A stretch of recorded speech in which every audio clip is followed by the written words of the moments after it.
Hey everybody, woo, we've got so much news today. I don't really know what to do. Let me know in the comment section down below after you've clicked the like button. Do notifications even matter to you? I'm always worried about putting out too many videos in a day because I'm like, well, notifications won't send. But then I notice that like 5% or less of my video traffic comes from notifications. So are most of you just checking the channel every day? Because if so, on days like today where I could easily put out 4 or 5 videos, maybe I'll just do it. Nonetheless, if you remember the game's Urinalist that I profiled maybe about a month ago or so, the one that actually attempted to submit a strike to my video, the video in where, if you remember, this part-time blogger and fictional revolutionary in his own mind had endorsed tossing milkshakes on people he disagrees with.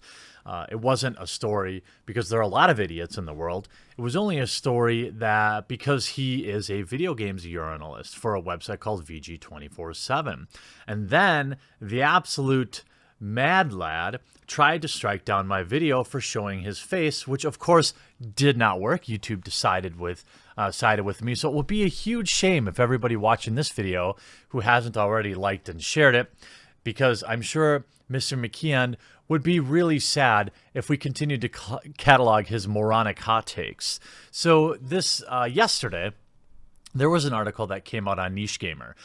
By the way, from what I can tell, and by the way, I'm doing this video because many of you asked me to cover it on Twitter. So I do read that, and I'm interacting all the time there. So if you're not following at the quartering, do so. Many of you enjoy Niche Gamer, which is a similar site to exclusivelygames.com, where they seem to cover just video games. Now, it's not always the most saucy articles, and they may not get the most retweets, but it is a website for people to go and enjoy pure video game articles. They also cover a lot of games from the Japanese market. Now, Niche Gamer put out an article where I'm going to just call him Mr. Japanese because I feel like that would be less disrespectful than horribly mispronouncing his name. Mr. Japanese on talking about creating judgment, remembering Yazuka, and focusing on Japan. This is a staff article on Niche Gamer that came out yesterday.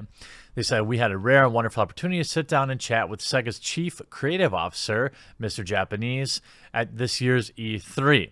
We talked about his influences, his transition to the long-running Yazuka franchise, and of course his next opus, Judgment. A good article if you're into this developers, or you're into the Japanese culture and video games, or you're into this particular upcoming article. Looks like people are pretty happy. Good interview. Now, there was a problem, of course, including Jason Schreier and faux revolutionary Dirk McKeon, who first of all retweeted a competitor's website. He had also done an interview with the same guy, by the way, so I'm sure there's some lore here. And he says, sounds boring. Now, I don't know. I feel like as a professional, professional courtesy wouldn't be to dump on my peers' articles, but I guess these people have no honor anyway. Willing to throw milkshakes on people they disagree with, willing to lie, and they just have no moral code or fabric at all anyway. So anyway, then tweets, extremely good, talking about Niche Gamer. Not so much a question, but just as a comment, I totally enjoyed it, probably more than the other Yakuza series, and I could not stop playing it. I just wanted to say thank you for the experience. Thank you for playing. But then he has a problem with the writer of the Niche Gamer article giving a compliment. So he replies, Jesus Christmas, I wanted just to comment on your games. We cover a lot of very Japanese games, and we're very passionate about the culture. We think because they're very Japanese and they don't really try to be anything else, that they are successful. That's why your fans like them so much. Thank you. And Nagoshi says, thank you. You guys keep complimenting me, so I feel happy. Laughs again, clearly bashful. So here's the subtext that a you can't possibly be a fan of a game, and you aren't allowed to exchange any niceties with game developers as a games urinalist. Now, we obviously know that that's not true. This is just a horrible take. You know, there's some subtext here too, where you think about it like, this is what an interview looks like when you're an actual gamer or you're an actual fan of the franchise. Now, ethically, I'm not saying that like a super fan of Call of Duty should be doing all the interviews or should be doing like reviews. Certainly an interview is fine. Wouldn't you want a fan, someone who understands the lore of the game? This is just a perfect example of how out of touch these urinalists are. Anybody reading this article on Niche Gamer, and I'll link it in the video, by the way, probably loved it, because it's like, wow, they're not getting milquetoast, boring interview questions. They're not asking socio-political questions. They're asking the questions that a fan would want, and heaven forbid. And this urinalist from soon to close down VG247 then goes on to say, and I thought my interview was a bit cringe. What's wrong with complimenting a developer? I don't see any problem with it. I mean, I totally understand being authentic and understanding that, hey, you know, put it out there that you're a fan.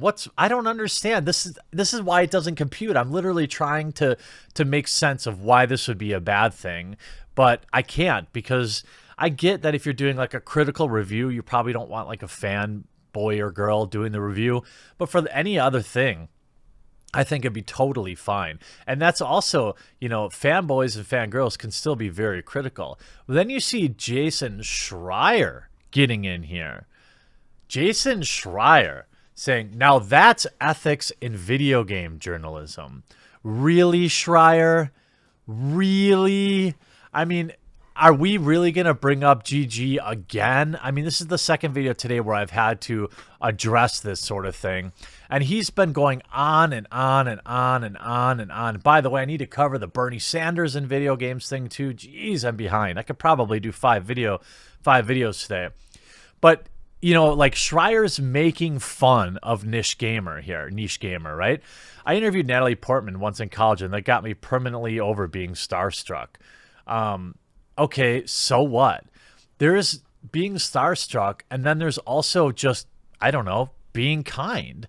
And they also are talking about, if you read through this thread, love me some ethics. More ethic and less political, please.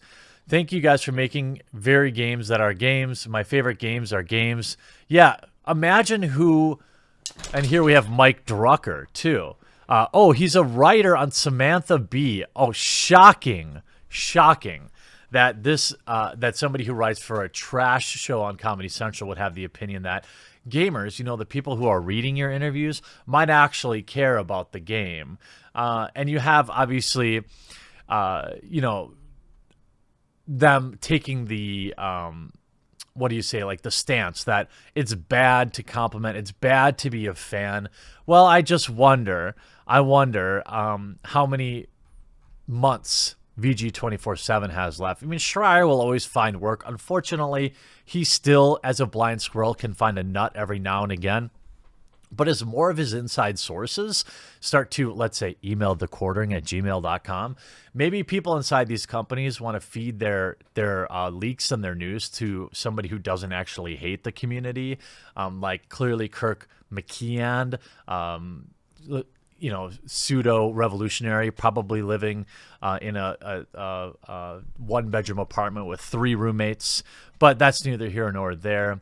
It's just, I thought this was a great example of how video games urinalists differ from journalists. And I talked about this with Dean Takahashi, actually, and I tried to explain to him that there's absolutely good video games journalists out there, but it's the ones that would call giving a compliment to a developer in an interview where you're promoting their game, somebody who would call that cringe, and then having Schreier coming in and say something about ethics and journalism. I don't understand.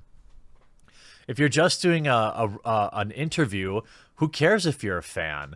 And in fact, I think it's extremely ethical that you're upfront about it and you don't hide it and then end up writing some sort of puff piece.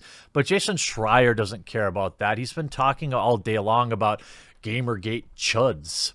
Schreier, I don't like to give much oxygen to the Gamergate chuds who go after us. By the way, I'm not going after you, Jason Schreier. I'm going after your ideas.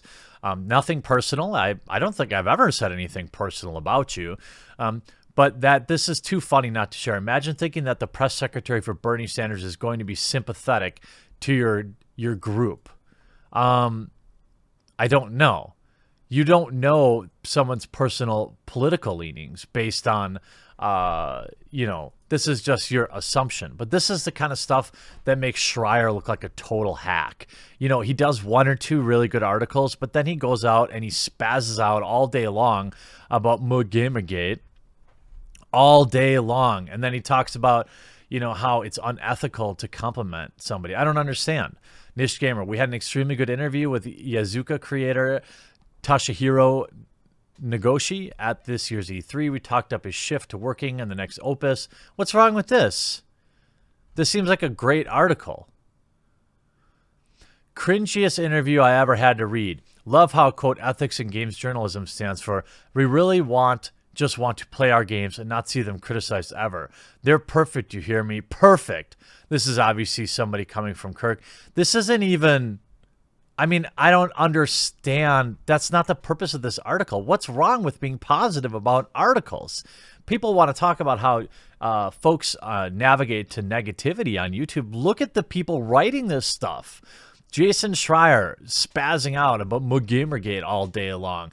You got loser, in my opinion, Kirk McKeon, the guy that tries to file, copyright strikes against YouTube channels who are critical of his ideas and actions as a public figure. These are the people writing articles. I don't understand it. You know what, Nish Gamer, good on you for putting out a positive article, especially when, it's hard to get traction on that. That's why I decided to cover this, and hopefully people viewing this will share it as well. Heaven forbid you give your viewers or your readers something they actually want, and you don't make your entire website about your own personal political beliefs. Good luck to you, Nish Gamer. Maybe you and ExclusivelyGames.com should team up on something real soon. I hope you enjoyed this video. We'll talk to you again real soon.